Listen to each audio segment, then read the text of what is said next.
Nah, di sana dikatakan lebih jelasnya nanti ada 12 pintu di situ, ya. Dan lain sebagainya. Nah, kemudian bangsa Israel adalah bangsa pilihan. Nah, ini bangsa pilihan itu nubuatan, ya. Nah, kemudian dikatakan lagi bahwa Abraham, ya, adalah suatu perjanjian Allah dengan Abraham. Boleh kita lihat dulu di Kejadian 17, ya. Kita belajar pelan-pelan dulu Bapak Ibu yang diberkati Tuhan, ya. Di Kejadian 17, ya, di mana perjanjian Abraham dengan Allah tentu ada kontrak di sana. Kita harus tahu bahwa perjanjian itu ada kontraknya. Kalau ada suatu kontrak, berarti di mana perjanjian itu harus ada konsekuensinya. Ini harus kita pahami. Kalau ada kontrak, ada konsekuensinya apa? Tentu ada di sana, yaitu kewajiban yang harus dipenuhi. Ini kewajiban yang harus dipenuhi oleh Abraham dan keturunannya. Untuk lebih jelas, boleh saya akan baca di Kejadian 17, saya mulai ayat 9. Ya. Ayat 9 dikatakan begini.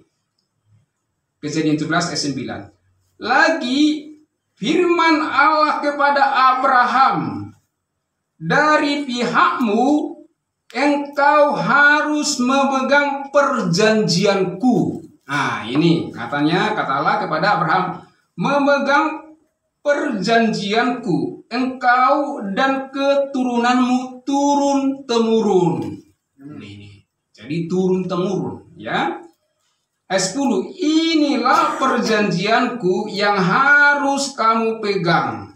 Perjanjian antara aku dan kamu serta keturunanmu, yaitu setiap laki-laki di antara kamu harus disunat. Ini suatu perjanjian, ya, yang harus dipenuhi. Tidak boleh tidak, harus disunat. Ini adalah perjanjian Allah dengan Abraham. Nah, setelah itu apa yang harus kita lihat lagi di sana? Kemudian kalau kita lihat lagi, melompat kita di ayat 13, dikatakan dan Paulus seperti ini. Orang yang lahir di rumahmu dan orang yang engkau beli dengan uang harus disunat. Ya. Maka dalam dagingmu lah perjanjianku. Itu menjadi perjanjian yang kekal. Ini yang harus kita garis bawahi. Jadi kekal. Ya, udah kekal, tidak bisa dirubah-rubah. Ini itu suatu perjanjian, ya, Abraham. Nah, kemudian kalau konsekuensinya dilanggar, apa yang terjadi? Nah, kita lihat ayat 14. Dan orang yang tidak disunat, ya, yakni laki-laki yang tidak dikerat kulit katanya, maka orang itu harus dilenyapkan dari antara orang-orang sebangsanya. Nah, jadi dikatakan harus dilenyapkan dari antara orang-orang sebangsanya, ya, telah mengingkari perjanjianku. Jadi kalau memang dilanggar, dia harus dilenyapkan. Ini adalah perjanjian Abraham dengan Allah. Bagaimana dengan kita? Nanti coba kita lihat dulu pelan-pelan. Nah, ya. Nah, jadi supaya kasih ini adalah suatu sifat daripada program Allah di bumi. Supaya kita jelas dulu di sana, saya akan lihat dan kita sudah baca di ayat 17 ini, walaupun tidak secara jelas saya akan sampaikan, tapi sifatnya itu sudah tahu kita. Oh, di sini. Jadi orang-orang kudusnya sudah memahami dengan jelas. Amin. Nah, kemudian kedatangan Tuhan Yesus yang kedua kali, yang sering kita dengarkan, pernah saya khotbahkan di saudara kasih, yaitu kedatangan Tuhan Yesus yang kedua kali. Nah, ini jadi di bumi. Nah, itu sudah pernah kita bahas. Ini adalah satu sifat bahwa kerajaan di bumi dan Injil kerajaan di bumi ini. Ada lagi beberapa lagi, tapi ini adalah sifat-sifat bahwa program Allah di bumi. Nah, supaya kita lebih lega bagaimana program Allah di surga, ya. Bagaimana program Allah di surga atau kerajaan Allah, atau tadi dikatakan di atas. Amin. Ya, di atas. Ini kita harus pahami. Tadi kan ada di bumi, di bawah, sekarang ada di atas. Jadi, kalau program surga atau program kerajaan Allah di atas atau di surga di atas, tentu kita harus tahu juga bagaimana. Nah, di sini dikatakan sudah sering kita dengarkan rahasia yang tersembunyi. Inilah yang saat ini saya kasih yang belum banyak tahu orang. Kalau coba lihat, maaf ya, tidak saya menjelekan saudara-saudara kita hamba Tuhan atau katakanlah gereja-gereja yang lain. Kalau kita lihat khotbah-khotbah yang lain, ini jarang sekali disampaikan. Kenapa? Inilah yang harus daripada tahu jemaat orang kudusnya Tuhan. Karena ini bersifat rahasia. Rahasia. Nah, ini rahasia atau dikatakan tersembunyi. Nah, untuk lebih jelasnya, kita akan lihat dulu di Kolose 1. Baik, kita coba pelan-pelan Kolose 1. Nanti boleh dibaca di rumah, tapi atau boleh saya baca supaya lebih jelas ya. Kita banyak sekarang ini dulu baca firman Tuhan. Di Kolose 1, ayat 24 sampai dengan ayat 29, dikatakan judul di sana, pelayanan dan penderitaan Paulus. Ayat 24. Sekarang aku bersuka cita bahwa aku boleh menderita karena kamu dan menggenapkan dalam dagingku apa yang kurang pada penderitaan Kristus untuk tubuhnya, yaitu jemaat. Ya, dikatakan aku telah menjadi pelayan jemaat. Ini kita harus garis bawah, pelayan jemaat. Aku, kata Paulus, dan kita pun juga termasuk di dalamnya karena kita adalah jemaat gereja tubuh Kristus. Nah, aku telah menjadi pelayan jemaat itu sesuai dengan tugas yang dipercayakan Allah kepadaku untuk meneruskan firman-Nya dengan sepenuhnya kepada kamu, yaitu kepada orang-orang kudusnya atau gereja tubuh Kristus. Ayat daripada ini lagi, ayat 26, yaitu tadi kan sudah dikatakan bersifat rahasia atau tersembunyi. Yaitu rahasia yang tersembunyi dari abad ke abad dan dari turunan ke turunan.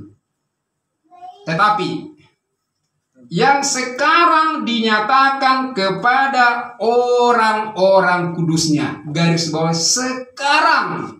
Ya, yang sekarang, supaya kita tahu, yang sekarang ya diteruskan kepada orang kudusnya. Amin. Puji Tuhan. 27, kepada mereka Allah mau memberitahukan betapa kaya dan mulianya rahasia itu di antara bangsa-bangsa lain, yaitu Kristus ada di tengah-tengah kamu. Kristus yang adalah pengharapan akan kemuliaan. Amin. Dialah yang kami beritakan. Nah, apabila tiap-tiap orang kami nasihati dan tiap-tiap orang kami ajari dalam segala hikmat untuk memimpin tiap-tiap orang kepada kesempurnaan dalam Kristus. Itulah yang kuusahakan dan kupergumulkan dengan segala tenaga sesuai dengan kuasanya. Amen. Yang bekerja dengan kuat di dalam aku. Ini adalah pelayanan dan penderitaan Paulus yang memberitakan kabar sukacita ini kepada jemaat kudusnya. Nah, jadi tadi katakan adalah pertama bahwa kita itu ada program surga, yaitu rahasia atau tersembunyi. Dan kemudian jemaat adalah tubuhnya. Amin. Ya, ini kita harus tahu. Jemaat adalah tubuhnya, tubuh Kristus, ya, yaitu gereja tubuh Kristus yang hadir saat ini, yang sudah percaya, yang sudah termaterai, yang dimateraikan dengan Roh Kudusnya, ya. Nah, dengan demikian kita harus tahu juga bahwa program kerajaan surga atau program kerajaan Allah atau yang di atas, kita adalah warga surga. Dan ada di Filipi 3:20, karena kewargaan kita adalah di dalam surga. Kewargaan kita adalah di dalam surga. Jadi kita dalam surga, ya, bukan di bumi surga. Tidak demikian, tapi di dalam surga. Ini jelas bedanya program daripada dunia atau bumi dengan program surga. Nah, apalagi, nah, dengan kita sudah dalam surga, ada lagi pengangkatan secara rahasia, yaitu di awan-awan. Jadi tadi sudah disampaikan Pak Gembala kita, coba kita bayangkan Yesus di awan-awan, ya, Yesus di atas. Kita rapture, ya, kita terangkat, terangkat di surga untuk bersama Yesus untuk selama-lamanya. Inilah yang kita memang harapkan dan kita imani, tubuh Kristus, bahwa kita akan diangkat secara rahasia. Tetapi bukan Yesus datang kedua kali di bumi, supaya jelas, ya. Tapi kita ini akan diangkat rapture. Ya, sudah kita dengar bersama, itu sering kita dengar. Inilah daripada orang kudusnya Tuhan, kita rapture nanti. Luar biasa, luar biasa. Nah, rahasia yang tersembunyi tadi yang sudah berabad-abad sudah jelas, ya. Satu lagi, tetapi sekarang, ya, sekarang dibukakan kepada kita, orang-orang kudusnya, kekayaan rahasia di antara bangsa-bangsa, yaitu Kristus ada di tengah-tengah kita. Nah, ini adalah suatu rahasia dan suatu yang sungguh kita syukuri, di mana ini kita tahu adalah dari Rasul Paulus. Amin. Ya, sudah kita baca banyak di sini bagaimana rahasia-rahasia itu. Inilah suatu rahasia yang luar biasa. Nah, tentu Bapak Ibu yang diberkati Tuhan, kalau kita sudah memahami di sini, saudara kasih, ya tentu harus kita tahu dulu posisi kita. Bagaimana posisi kita? Ya, bagaimana? Nah, kita akan baca dulu di Efesus. Boleh kita lihat di Efesus, ya. Tadi awal sudah kita baca di Efesus 1, sekarang kita belajar di Efesus. Nah, bagaimana posisi kita dulu? Ya, dulu. Ada 5 keterangan bangsa lain. Nah, ada 5 di sana di Efesus 2 ayat 11. Ini sudah sering kita dengarkan, tapi untuk senantiasa kita ulangi ini supaya gereja tubuh Kristus ini semakin mantap. Amen. Dan semakin dikuatkan. Amen. Dan semakin kita bergairah bersukacita menyampaikan kabar sukacita ini kepada saudara-saudara kita yang lain. Ya. Di ayat 11 dikatakan di sana, Efesus 2 ayat 11 dikatakan, saya akan baca. Karena itu ingatlah bahwa dahulu kamu sebagai orang-orang bukan Yahudi. Ya, bukan Yahudi berarti kita adalah sebagai jemaat orang kudus, ya. Amen. Jadi kata kesannya bukan Yahudi, ya. Ya, menurut daging, yang disebut orang-orang tak bersunat. Tadi kan orang-orang keturunan Abraham kan disunat, tapi kita orang kudusnya tidak bersunat, ya. Oleh mereka yang menamakan dirinya sunat. Tadi sudah kita bahas, ya, sunat, yaitu sunat lahiriah yang dikerjakan oleh tangan manusia. Ayat 12 supaya lebih jelas bahwa waktu itu kamu ya tanpa Kristus, satu ya. Kedua, tidak termasuk kewargaan Israel. Ya, kita harus tahu. Jadi kita bukan warga Israel, bukan anak warga Israel, tidak ya. Supaya kita kalau nanti orang, kamu kita kan adalah daripada Israel rohani. Oh, bukan. Firman Tuhan jelas dikatakan Efesus 2 ayat 12 ya. Sudah jelas supaya kita jangan sampai ragu dalam kebenaran ini. Ya. Nah, dikatakan sekali lagi dikatakan bahwa kemudian bahwa waktu itu kamu tanpa Kristus, satu, tidak termasuk kewargaan Israel, ketiga, tidak mendapat bagian dalam ketentuan-ketentuan yang dijanjikan, kemudian tanpa pengharapan. Coba, tanpa pengharapan, ya, tanpa Allah di dalam dunia. Ini kalau kita renungkan sangat-sangat ngeri sekali. Makanya kalau dikatakan orang kafir, wajar-wajar saja. Orang kafir katanya kan wajar, karena memang di sini adalah memang seperti dulu. Memang di sini kita dianggap tidak apa-apanya kita di sini, ya. Tidak ada apa-apanya. Inilah kita dulu. Supaya kita tahu. Nah, jadi ini adalah yang pertama, dulu. Ini kita keberadaan kita ya. Nah, sekarang bagaimana sekarang? Supaya kita boleh bersuka cita dong ya kan. Bersuka cita, harus kita tahu posisi kita sekarang kan itu ya. Amen. Di ayat Efesus 2 ayat 13. Nah, tetapi sekarang ya, sekarang ini maksudnya sekarang ya. Di dalam Kristus Yesus kamu yang dahulu jauh ya sudah menjadi dekat oleh darah Kristus. Ini yang menjadi dekat kita. Kalau orang-orang keturunan Abraham berjanji karena ada perjanjian dekat. Kalau kita tidak, tetapi kita dekat karena oleh darah Kristus. Ini kita harus memang ingat, tahu. Kita dekat saat ini adalah karena oleh darah Kristus, ya. Kalau kita memahami oleh darah Kristus ini, ya saudara kasih, maka darah Yesus Kristus itu segala dosa kita, amen, segala dosa kita telah diampuni.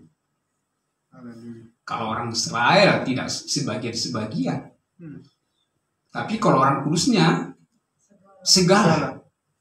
Ini kadang-kadang kalau kita bicara seperti ini, saya juga sering saya sampaikan kepada saudara-saudara dan juga termasuk yang pembantuan ini, kadang mereka tidak pahami, ya tidak pahami. Tapi saya tidak terlalu katakan pusing dalam hal itu. Yang jelas kita sebagai orang kudusnya Tuhan sampaikan. Amin. Walaupun hebat dong kan, iya luar biasa. Karena apa? Karena kasih karunia itu, karena darah Yesus Kristus itu. Amin. Jadi kita segala dosa kita dulu, sekarang dan yang akan datang diampuni. Makanya kita sebenarnya tidak lagi mengatakan Tuhan ampuni lagi aku. Tidak seperti itu lagi kita bahasa kita saat ini. Tidak lagi. Harus beda, saudara kasih. Harus ekstrim. Kenapa? Karena memang karena inilah suatu patokan syarat kita nanti masuk surga. Kalau orang berdosa tidak pernah akan masuk surga. Tidak ada alasannya. Di dalam firman di sini juga dikatakan bahwa upah dosa adalah maut. Hubungan dengan Tuhan telah terputus. Putus. Bayangkan karena apa? Karena dosa.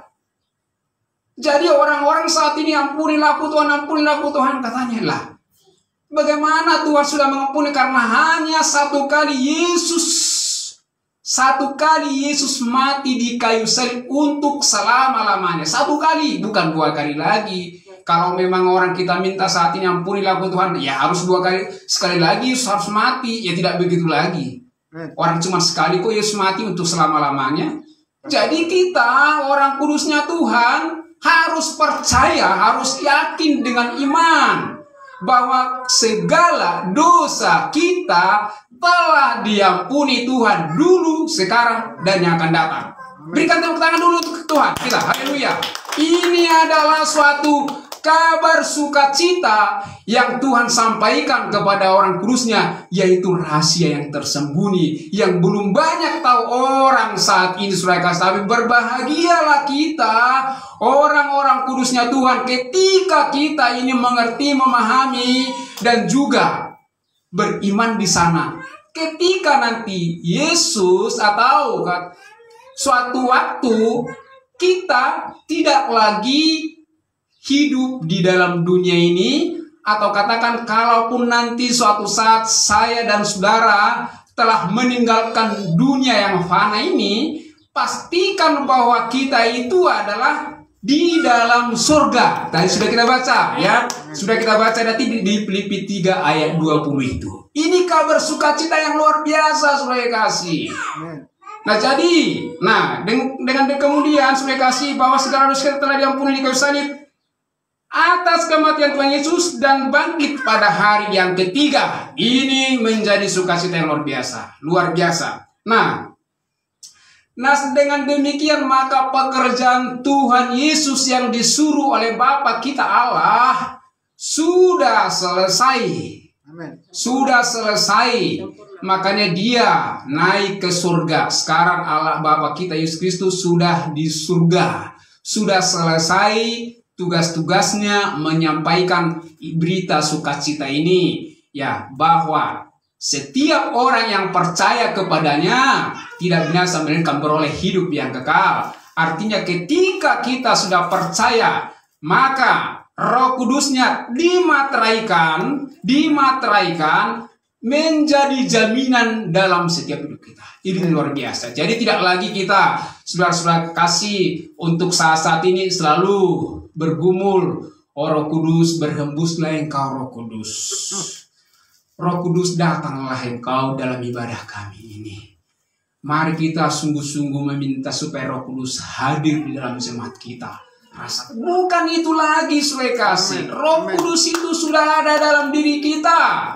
Ya, itu sudah kita tahu, Efesus 1 ayat 13. Tapi saya baca dulu supaya lebih jelas. Efesus 1 ayat 13. Di dalam dia, Efesus 1 ayat 13. Di dalam dia kamu juga, karena kamu telah mendengar firman kebenaran, yaitu Injil keselamatanmu. Di dalam Yesus, di dalam dia kamu juga, ketika kamu percaya, dimateraikan dengan Roh Kudus yang dijanjikan itu. 14. Dan Roh Kudus itu adalah jaminan. Ini adalah jaminan bagian kita sampai kita memperoleh seluruhnya, yaitu penebusan yang menjadikan kita milik Allah untuk memuji kemuliaannya. Ini permanen, kekal.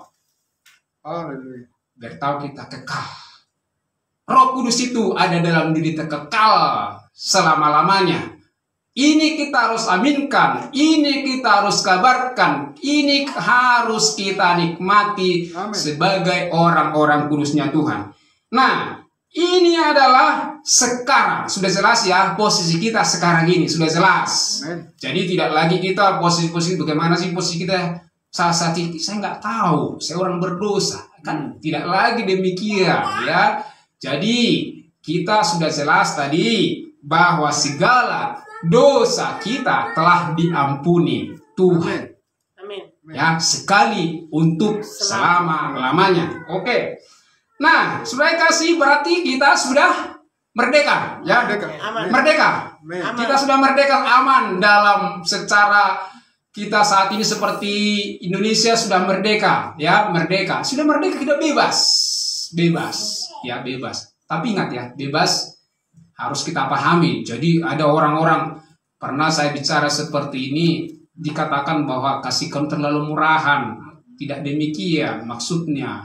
Tidak lagi kita maksudnya supaya kita selalu sering berbuat dosa atau katakan menipu atau mengata-ngatain orang, mengata-ngatain hamba Tuhan, berbohong. Bukan demikian maksudnya. Kalau orang-orang yang sudah diselamatkan, pemikirannya, pola pikirnya tidak seperti itu lagi, saudara kasih. Melakukan suatu hal-hal yang baik, dia harus pikirkan. Dia harus melakukan kebenaran firman Tuhan ini. Dia selalu terus memandang Tuhan supaya dia melakukan yang terbaik di dunia ini. Amin. Ini sebagai ucapan syukur kita. Kalau kita selalu baik, tetapi seperti saya katakan tadi, kalau kita merdeka, bukan kita seolah-olah bebas melakukan kehendak dunia. Tidak demikian. Memang kita harus beda dengan orang-orang dunia. Beda. Kita harus tahu membedakan mana yang baik, mana yang buruk. Ini harus tahu kita sebagai kasih. Ketika ini belum tahu, kita harus juga terus berdoa supaya kita memahami ini sebagai kasih. Ini harus kita pahami. Nah, yang tadi katakan bahwa kita sudah merdeka. Bahwa kenapa merdeka? Karena kita sudah lunas. Sudah lunas. Kalau kita baca Bapak Ibu sekarang di 1 Korintus 6, ya. Boleh saya akan baca satu lagi dulu ya, supaya kasih. 1 Korintus 6 ayat 20. Sebab kamu telah dibeli dan harganya telah lunas dibayar. Ini lunas dibayar, bukan kredit lagi. Sudah lunas. Utang kita sudah lunas, mereka kasih. Amin. Kita nggak berutang lagi. Amin. Luar biasa kan? Luar biasa. Kita sudah lunas. Nah, sudah lunas.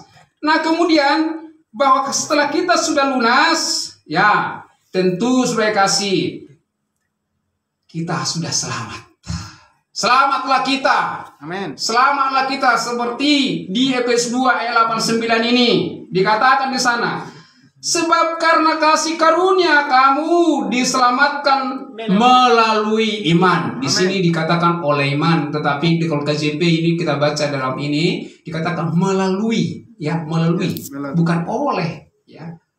Tapi melalui iman. Jembatan itu adalah hanya iman, ya. Amin. Kalau kita sebenarnya diselamatkan itu adalah karena kasih karunia-Nya, bukan Amin. karena iman ini, tetapi hanya melalui itu saja, jembatannya seperti itu. Amin. Supaya kita pahami nanti ya di ayat ini ya.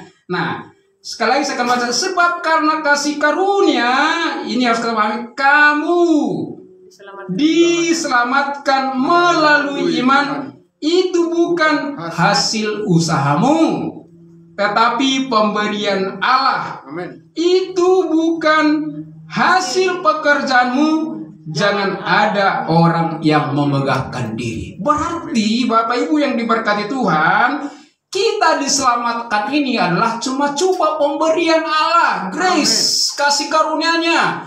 Jadi kita jangan mempersudutkan diri. Kita beriman di sana itu, kita diselamatkan itu adalah pemberian Allah. Amin. Pemberian Allah, ya. Dan kita dikuduskan, kita diselamat hanya karena kemurahan, karena kasih karunia Allah. Ini diingat, bukan karena kebaikan kita. Ada orang seperti tadi kita lihat daripada syarat kerajaan di bumi, bahwa mereka dalam melakukan hukum Taurat, ya, hukum Taurat, mereka harus juga berbuat baik. Harus berbuat baik, harus disunat, dan lain sebagainya, banyak lagi. Nah ini, tapi secara pikiran, bisa nggak, mampu nggak kita untuk melakukan ini? Atau orang katakanlah dunia, ada yang coba-coba sampai saat ini, terus dilakukan hukum Taurat itu. Tetapi ada di ayat yang lain, kalaupun mereka sangat tahu, sangat mau, seperti kalau kita lihat pengajaran orang Israel luar biasa dalam hukum Taurat, luar biasa, ya. Tapi dikatakan Tuhan satu dari antara mereka salah satu saja salah, ya semuanya tidak ada apa-apanya. Sama seperti kalau kita bikin kue, ya, bikin roti, kalau katakanlah ada telur 10, ya. Nah, ini menjadi adonan, ya, artinya supaya jadi bikin kue. 1 sampai 9 katakan baik, tetapi salah satu diantaranya busuk. Ketika itu diaduk atau katakan dibuat menjadi kue, kalau dihidangkan pasti orang tidak akan mau makan. Kenapa? Karena sudah bau, bayangan busuk, tidak bisa. Begitulah kebenaran ini. Ketika salah satu pun sebenarnya tidak bisa kita dipatuhi, semuanya sia-sia juga. Nah, tetapi orang kudusnya Tuhan tidak di bawah hukum Taurat. Amin. Harus kita pahami ini ya. Kita adalah di bawah karena kasih karunia Allah, kasih karunia Tuhan. Ini kita harus paham sebagai kasih. Jadi luar biasa kita orang-orang kudusnya Tuhan ini. Tidak lagi seharusnya kita boleh dikatakan lemas-lemas, tapi karena kita memang sudah merdeka, kita harus menikmati, menikmati kasih karunia itu. Kita harus nikmati supaya kasih. Tidak lagi seperti di saat ini, memikirkan ya banyak hal-hal dan secara dunia ini. Bagaimana supaya saya mempunyai uang banyak, bagaimana supaya saya mempunyai harta yang banyak. Dah. Salah nggak itu? Sebenarnya tidak salah. Tidak salah. Tetapi tidak lagi ke orang-orang kudusnya Tuhan. Tidak terlalu mikirin itu lagi. Kalaupun ada, syukuri. Amen. Kalau ada saat ini kita kontrak, bersyukur. Amen. Kalau kita ada rumah sepetak atau 2 petak atau besar atau katakan kecil, syukuri, bersyukur. Amen. Kalau ada uang kita mau beli ikan dan bersyukur. Kalau ada tahu tempe, bersyukur. Amen. Itu saja sebenarnya. Amen. Kita harus nikmati kasih karunia itu. Tidak lagi kita saat ini di bawah terus kita bersungut-sungut, terus muka muram dan lain sebagainya. Bukan begitu lagi saat ini. Tidak lagi seperti sudah kasih. Tidak lagi orang-orang yang sudah diselamatkan, bukan seperti itu lagi sudah kasih. Biar kita pahami sudah kasih ya. Tidak lagi seperti itu. Nah, jadi saudara, satu lagi bahwa kita kalau sudah diselamatkan, tadi sudah disampaikan, kita telah dikuduskan. Jadi kita telah dikuduskan satu kali untuk selamanya. Ya, boleh dibaca 1 Ibrani 10 lebih jelas. Ibrani 10. Boleh salah satu baca Ibrani 10. Ini supaya kita bahwa status kita itu harus jelas ya, identitas kita harus jelas ya, supaya kita paham bahwa kita itu apakah orang berdosa atau orang-orang kudus kan itu. Nah, dikatakan Ibrani 10 ya ayat 10 dikatakan demikian. Dan karena kehendaknya inilah kita telah dikuduskan satu kali untuk selama-lamanya oleh persembahan tubuh Yesus Kristus. Nah, ini karena kehendaknya Allah. Kita telah dikuduskan satu kali untuk selama-lamanya. Bukan dikatakan untuk sementara waktu, ditunda dulu. Ada kan banyak orang saat ini sehubungan karena ada sesuatu hal bahwa pertemuan kita ditunda sementara. Tidak seperti itu. Kalau Yesus berkata, ya, tidak, kudus. Tapi saat ini orang kudusnya Tuhan percaya nggak dalam hal ini? Percaya. Amin. Kalau sampai orang mengatakan saya bukan orang kudus, ini yang kita harus tahu. Kalau sudah kebenaran dikatakan, kalau kau sudah beriman di sana, kalau kita jemaat orang kudus mengatakan bahwa kita adalah orang kudusnya Tuhan, kita harus katakan saya adalah orang kudusnya Tuhan. Ini adalah kehendak Allah, bukan kehendak kita. Kita dibenarkan itu. Kita dibenarkan, kita dikuduskan, kita disucikan karena Tuhan Yesus Kristus, bukan karena kebaikan-kebaikan kita, bukan.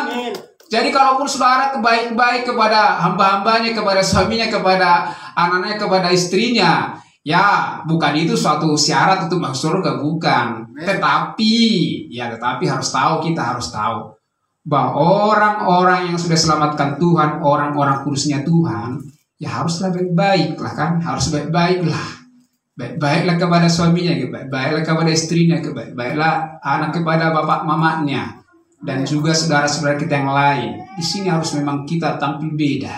Amen. Ya. Karena apa? Ini sebagai ucapan syukur kita kepada Tuhan karena kita sudah diselamatkan. Amin. Jadi tidak kita lagi orang-orang berantem. Wih, orang-orang kudusnya di sana berantem. Jangan. Tidak lagi begitu. Orang kudusnya Tuhan tidak seperti itu, mengalah dia. Walaupun contoh nanti saudara menyampaikan kabar sukacita ini, mungkin pacarnya atau suaminya atau istrinya atau keluarganya karena tidak paham contohnya, jangan langsung marah, ngotot. Ya kamu kalau nggak percaya udah, kamu nanti neraka. Oh, bukan begitu caranya. Bukan begitu lagi. Kalau kita sudah dirubah pola pikir kita, ini luar biasa kasih karunia ini. Makanya kita hidup di dalam kasih karunia Allah itu ya seperti kita menikmati sebenarnya saudara kasih. Nah, oleh karena itu saudara kasih ya satu lagi. Tadi dulu, sekarang sudah jelas tadi ya sudah jelas yang akan datang. Nah, ini kita harus 3 waktu ya sudah. Artinya dulu, sekarang, yang akan datang. Amin. Di Efesus ini juga dikatakan sana. Di Efesus 2, ya kita baca dulu lebih jelasnya. Walaupun di penekanan dari ayat 7 di ayat 4, ya kita baca. Ya, ini adalah suatu pengalaman daripada Saulus ya. Kita lihat. Paulus maksud saya. Ayat 4. Tetapi Allah yang kaya, ya, yang kaya dengan rahmat, oleh karena kasih-Nya yang besar, yang dilimpahnya kepada kita, telah menghidupkan kita bersama-sama dengan Kristus. Sekalipun kita telah mati oleh kesalahan-kesalahan kita, oleh kasih karunia kamu diselamatkan. Nah, tadi sudah saya sampaikan. Ayat 6, ya. Dan di dalam Kristus Yesus, Ia telah membangkitkan kita juga dan memberikan tempat. Kalau di ayat-ayat lain atau di perterjemahan yang lain disebutkan bukan memberikan tetapi mendudukkan. Mendudukkan, ya. Mendudukkan kita bersama-sama Yesus. Amin. Ya. Mendudukkan tempat bersama-sama dengan Yesus di sorga, mendudukkan kita, ya, luar biasa. Bukan memberikan, mendudukkan kita, duduk kita bersama-sama dengan Yesus kita di sorga. Maka kita adalah sebagai tebusan Allah, tebusan daripada Yesus Kristus. Kita nanti di sorga bukan program di bumi, tapi sudah program di sorga, di atas. Kita harus tahu, ya. Jadi supaya nanti kita pahami. Nah, di sorga. Nah, ayat 7 ini. Nah, supaya pada masa yang akan datang, supaya masa yang akan datang, Ia menunjukkan kepada kita kekayaan kasih karunia-Nya yang melimpah-limpah sesuai dengan kebaikannya terhadap kita semua, kita dalam Kristus Yesus. Ini yang kita harus syukuri. Ini yang kita harus syukuri, orang-orang kudusnya yang akan datang. Luar biasanya. Jadi dijamin kita dulu, sekarang, yang akan datang. Luar biasa. Jadi kalau saya renungkan ini luar biasa, teman. Luar biasa. Membuat saya sebenarnya semangat saya. Jadi seperti saya katakan, oh udah jelas saya. Jelas. Kenapa jelas? Ya. Sudah tahu, sudah disampaikan tadi. Karena kita sudah ditebus dengan darah. Darah Yesus yang kita dia jauh, sekarang sudah dekat. Karena dari Yesus Kristus itu. Nah, sekarang sudah kasih, ya, bagaimana kita menikmati, ya, hidup kasih karunia itu, ya.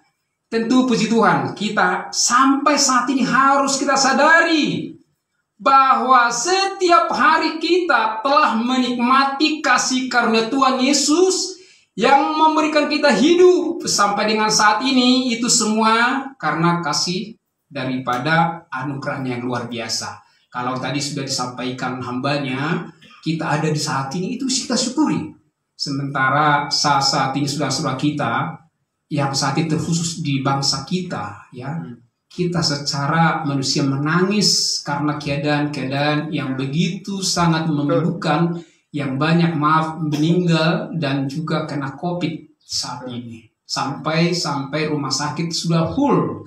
Jadi sekalipun dia katakan sudah pasti dikatakan secara perobatan atau medis bahwa dia sudah di swab antigen, dia positif, itu juga belum langsung ke rumah sakit, ya, belum bisa ditangani supaya kasih.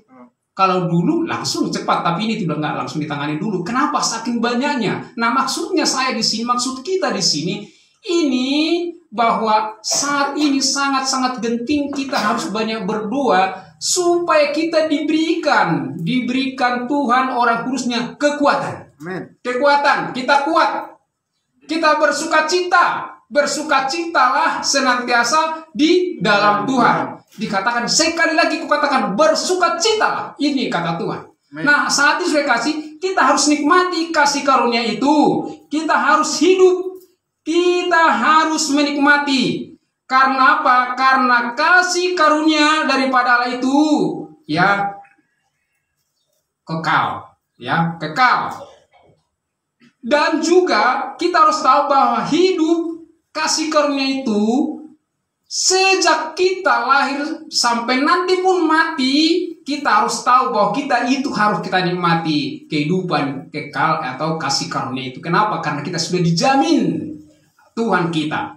Nah, satu lagi bahwa rahasia hidup dalam Kristus ini, bahwa rahasia hidup dalam kasih karunia ini maksud saya adalah semata hanya karena di dalam Yesus Kristus. Oleh karena itu, sebagai kesimpulan saya saat ini, bahwa kita menikmati hidup ini dalam kasih karunia, adalah pemberian Allah,